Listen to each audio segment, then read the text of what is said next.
I'm making a video game. Last time I decided on a name finally. Last time I had decided on a name. Thought I'd just reiterate that point. Ha! Okay, let's talk game design. But first...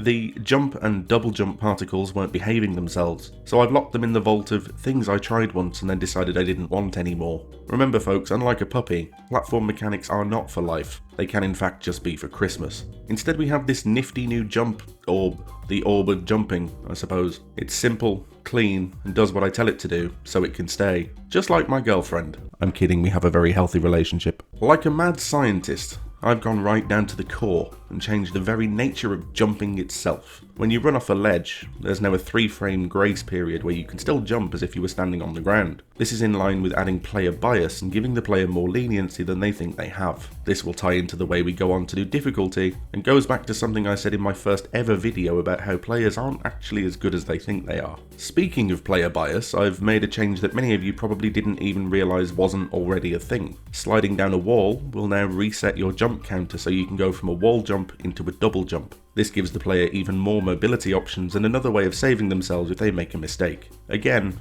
player bias. But putting stuff like this in means I can make the later levels as hard as I want, and frankly, if the player can't beat them, I did everything I could. Also on wall jumps, I've added my subtle squash and stretch to wall jumping because apparently we didn't have that before. Whoops. Over the course of this series, I've had a few comments about the springs and the jelly floors, about how to improve the spring's visibility and its function, and honestly it's bothered me since day one. I was just never bothered enough to fix it until now, so we've fixed it. The spring now does what you expect a spring to do, namely shoot you up higher than a regular jump from which you can then double jump for even more height. I had a comment about how the spring needed some kind of visible reaction to being sprung on, and believe it or not, it always has. The problem is, because the level is often scrolling vertically, the vertical scroll negated the fact that the spring dropped when you bounced on it, so you wouldn't really notice. So to get around that, I made the spring squash in and then stretch out again. The jelly floor can now stay exactly as it is. Now that the spring has new parameters, the jelly floor has become unique without having to do anything at all. A bit like that kid in a group project who just sort of turns up while everybody else does all the work and then he gets an A at the end. This also means that level 1, the level I painstakingly explained in the last video, needs completely and entirely redoing. This is fine, I was planning on it anyway, and like I've always said, everything is subject to change. I got a comment about float mode, asking for Super Saiyan spiky effects. Okay.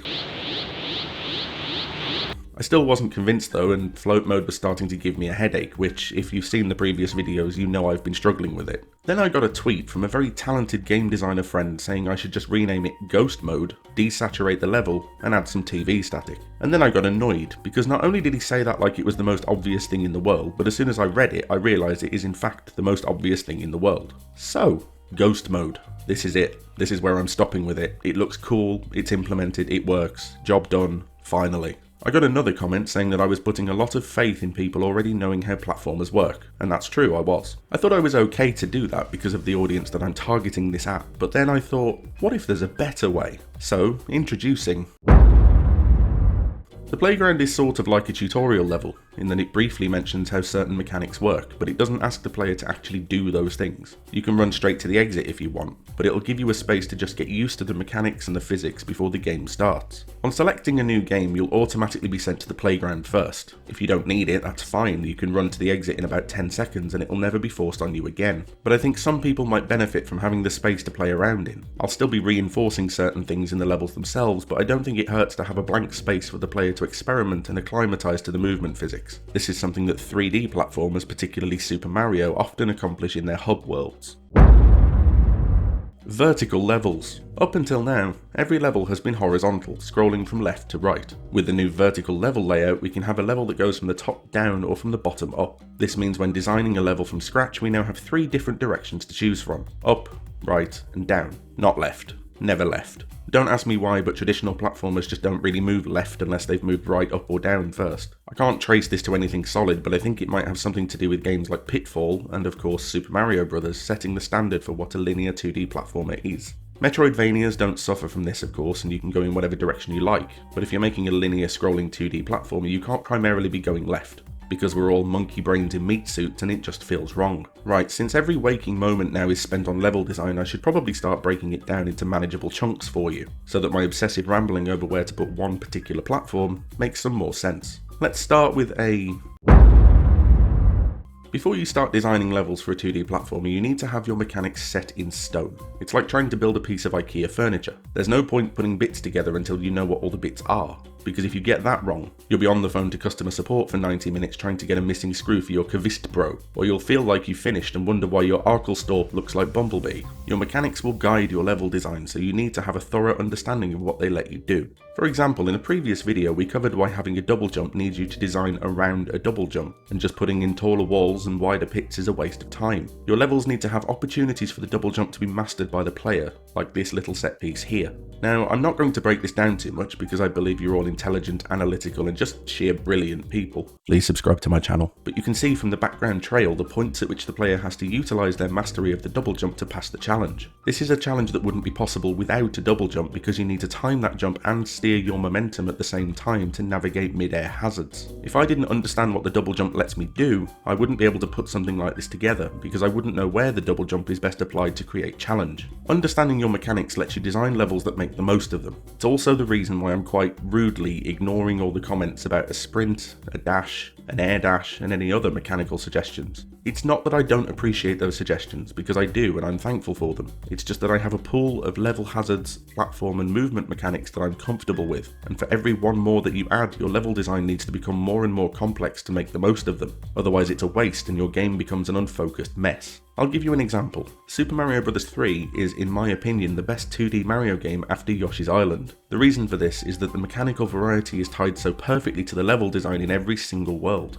Mario 3 is a single game that's unified in its aesthetic and themed presentation, but if you were to rip away the Mario skin, that sounds horrifying, I'm sorry, what you'd actually find underneath is a series of levels that could all be taken from completely different games. And the way that Nintendo accomplished this was to make sure that whenever a mechanic comes up, there's a level to make the most of it. In fact, one of the most iconic stages in Mario 3 has an angry sun that just follows you the entire time. They devoted an entire level to this one mechanic because that one mechanic needed an entire level. You'll see how the placement of the enemies and hazards along the way influences your ability to deal with this main hazardous mechanic by messing with your positioning and momentum. Let's have another example. Have you ever plugged Sonic 2 into Sonic and Knuckles and played through the game as Knuckles? For my younger audience, Sonic 2 was made in a bygone age where the announcement of a new Sonic game was actually met with excitement and not dread. This is Emerald Hill Zone Act 2, playing as Knuckles. This isn't a screenshot, this is a thing that you can actually just do, because the level wasn't designed around Knuckles' mechanics of climbing walls and gliding. So we've got a jump, a double jump,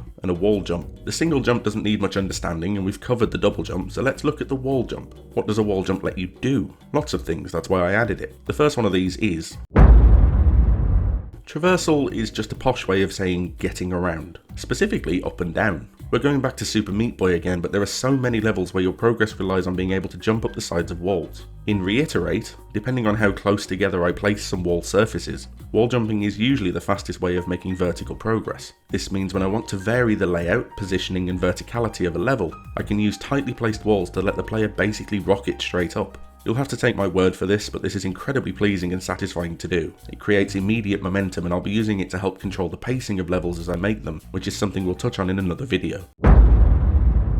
I don't know how else to describe this other than breadth, but basically a jump from a wall will run further than a standard jump. Given that you can double jump from either position, this means a wall jump will always give you a greater jump distance. I'm going to use this sparingly to set up challenging set pieces where the player needs to wall jump first in order to clear an obstacle, like in this example. In Reiterate, you can't just cling to the wall and sit still. You're constantly sliding downwards because, you know, gravity. I can use this to force the player to act in quick succession, adding extra challenge by requiring faster reaction times or multiple examples of well-timed execution. In this example, I've set up a hazard without a wall jump involved. It's easy enough to clear, you just wait until the spinning spikes are out of the way and make your jump.